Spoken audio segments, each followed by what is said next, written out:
Bonjour et bienvenue dans le flash d'information. Aujourd'hui, le monde rend hommage à ces reines silencieuses, ces piliers de l'humanité, les mères, les mamans, celles qui portent la vie, soignent les blessures visibles, les blessures invisibles et nous aiment au-delà des mots.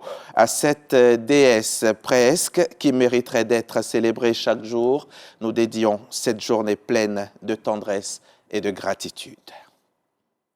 Mais derrière les sourires du jour, certaines mères affrontent seules les tempêtes de la vie. Elles n'ont ni relais, ni répit, mais tiennent debout pour leurs enfants, par amour, par devoir, par instinct.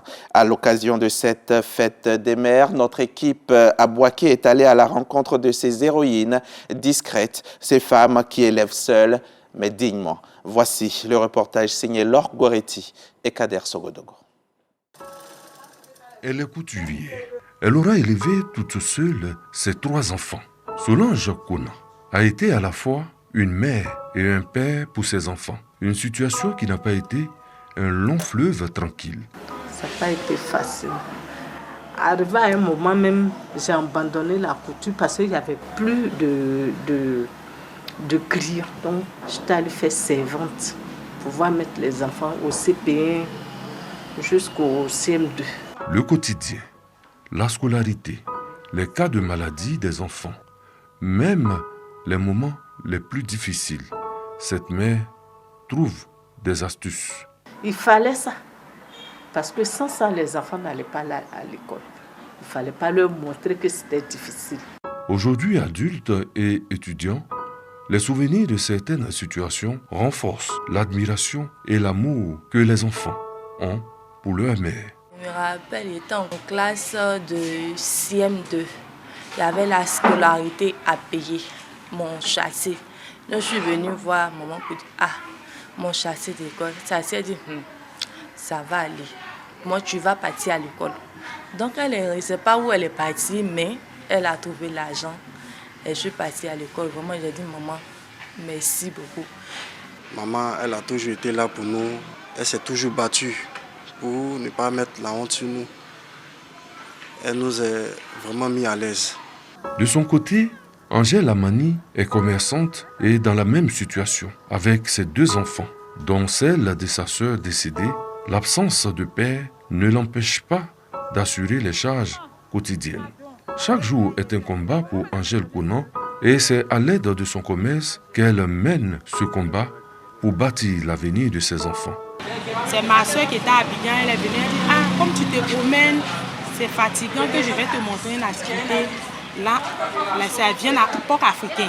Avec ça, j'arrive à m'en sortir avec les enfants, puisqu'ils prenaient pour les scolariser, on prenait pour manger, payer la maison. Parfaite, cette mère d'un enfant en situation de handicap, abandonnée par son conjoint alors qu'elle était enceinte, est recueillie par une famille comme aide ménagère.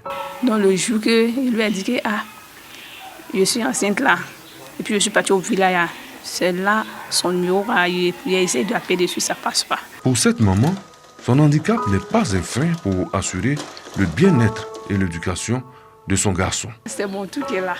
C'est mon tout qui est là parce que quand je le regarde, tout souvent ce que j'ai fait, les larmes coulent. Quand je prends mon salaire, c'est pour payer la bise de mon enfant et moi-même, si l'école commence, je vais le mettre à l'école. Chaque jour, des femmes, des mères se battent seules dans l'ombre pour nourrir, éduquer et bâtir des hommes et des familles. Et cela avec courage et force. Solange, Angèle, parfaite, et à toutes les autres héroïnes, bonne fête des mères. Hier samedi, dans la soirée, le palmarès du 78e Festival de Cannes a été dévoilé. La Palme d'Or 2025 a été décernée au film Anaï, un simple accident.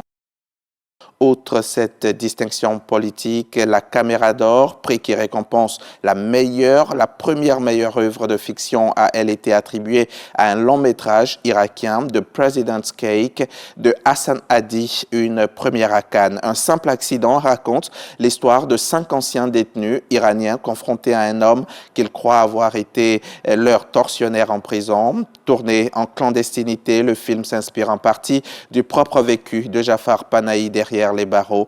Nul ne sait quel sort lui réserveront les autorités de Téhéran après ce 11e long reportage, lui qui a été déjà incarcéré à 2 reprises en Iran.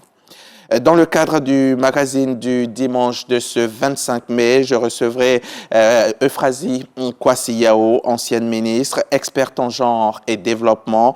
Et en ce dimanche de fête des mères, notre entretien va porter sur l'égalité des chances femmes-hommes, une thématique dans laquelle la Côte d'Ivoire excelle. Le pays est classé champion d'Afrique dans le domaine. On en parlera donc pendant un quart d'heure à 13h. À tout à l'heure sur RTI.